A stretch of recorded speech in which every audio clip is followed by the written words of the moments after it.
I am very aware that I look ridiculous right now with this ginormous mic, but I literally have already tried shooting this segment and the lav mics just didn't work out.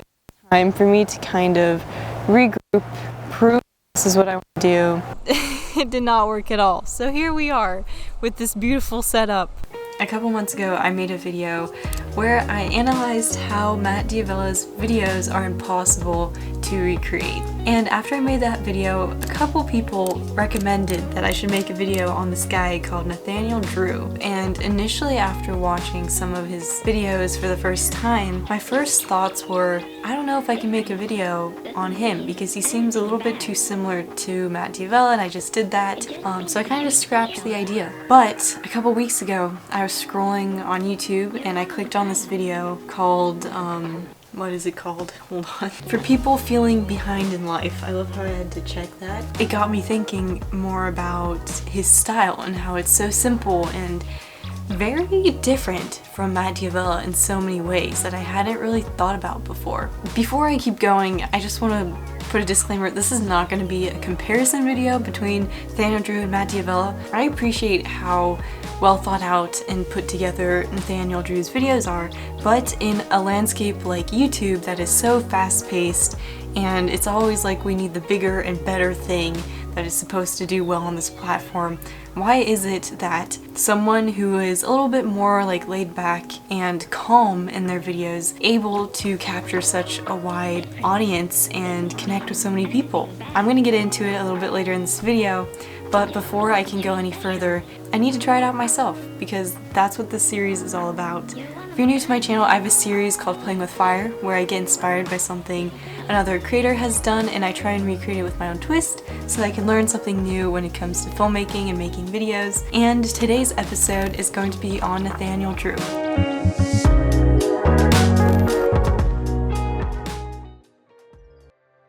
I've wanted to talk about something with you guys for quite a while now and I just haven't had an excuse to talk about it, so this seems like the perfect time to finally get this off my chest and maybe it's something you can relate to. In Nathaniel's video, Nathaniel, I don't know, sorry. In Nathaniel's video, he talked a lot about the feeling of being stuck. And I don't know if there's a more appropriate time than right now to talk about that because we are literally stuck. For the majority of people who aren't essential services, we are literally stuck in place right now. I've definitely felt stuck for quite a while, and this has for sure made it feel a lot worse. And it's so easy to get caught up in feeling like you're not doing enough. And right now with all this stuff that's going on, it just amplifies everything. I've always been an extremely competitive person. As I've started to grow more as a creative and wanting to develop my craft in filmmaking and making videos, I found that this competitive side to me has not only been a strength, but it's also been a weakness in many ways because trying to constantly better myself with every single video that I put out has led me to become too much of a perfectionist. I never would have thought I was a perfectionist before. I've kind of always been the type to be like, oh yeah, I'm just gonna put stuff out there because I feel like it. When I was in film school, I was so stubborn and I just kept myself in this box of I am a video creator, like that is my identity. I had no interest really in narrative film. I was completely obsessed with the sort of run and gun style that comes with making a YouTube video. It's kind of ironic that after I left film school is when I started getting more interested in film. I feel like I always say this. I had a breakthrough and my friends, like when I tell my friends this, they laugh and they're like, you had another realization? And I'm like, yep. But this one felt pretty special and important. I don't really know where this thought came from, but I was in the shower where I get all good ideas for I don't know what reason. And I was thinking like, you know what? I just like to tell stories that make people feel something. And that might seem very obvious in sort of a general statement, but for me it was really important and it opened my eyes to the fact that that passion is not confined to one medium or one platform. It felt kind of freeing to like realize that, you know, and be like, oh, there's so many different ways I can do that. I think one of the reasons my videos have felt a little bit too shallow to me recently is because I'm not telling those stories. They seem too quickly put together or just not, they don't have a certain meaning to them that I now know is like what makes me proud of something that I create is when they have a certain meaning behind them. If you're feeling stuck with whatever it is you're doing, I think taking a step back and thinking about what is my underlying passion? What feeling am I chasing when it comes to what I'm creating? What gets me excited? What am I most proud of? Taking a step back and disassociating that passion with a specific medium or specific industry or platform, realizing that there's so many opportunities out there for you and different ways that you could go about doing that. I don't know. It's been really freeing for me. And it makes me feel a lot more calm, you know?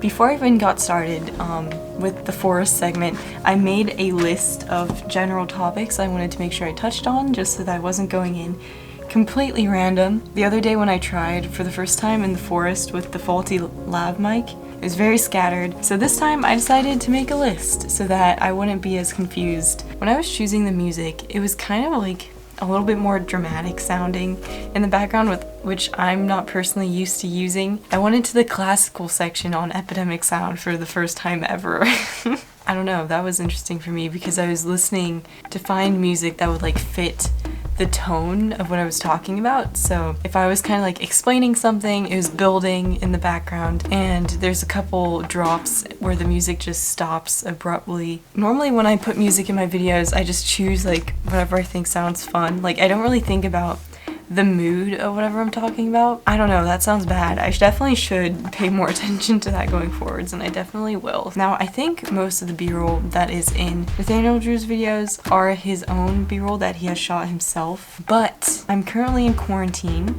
and I didn't really have any footage that I thought would fit this project or that I haven't already used, so I went to Storyblocks to get some stock footage, and it just so happens that Storyblocks is sponsoring this video, and I know what you're thinking, wow, what a coincidence, but no, seriously. It's a great resource if you need extra b-roll of shots that you just didn't get, or you weren't able to get, or you forgot when you were out shooting. If you're a YouTuber, if you're a creator, if you're a freelancer, you can use their assets anywhere because it is royalty free, which is great because we don't want those copyright strikes. It's not only stock footage, they also have After Effects templates and a bunch of other cool stuff that you can go check out. So if you're interested, link will be in the description. There's something about the raw, just talking to the camera, sharing some thoughts with other people, that video journal essence is there, you know? And that reminds me of original YouTube a lot. I don't know his full process, right? He might plan these out to the T before he starts recording. I think one thing that I'm going to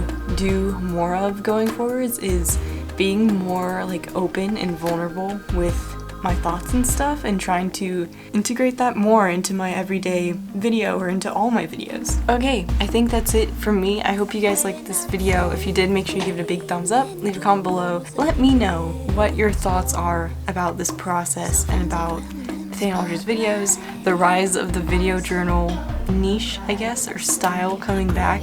But yeah, I hope you're all doing well, staying safe, and I will see you soon with another new video. Bye!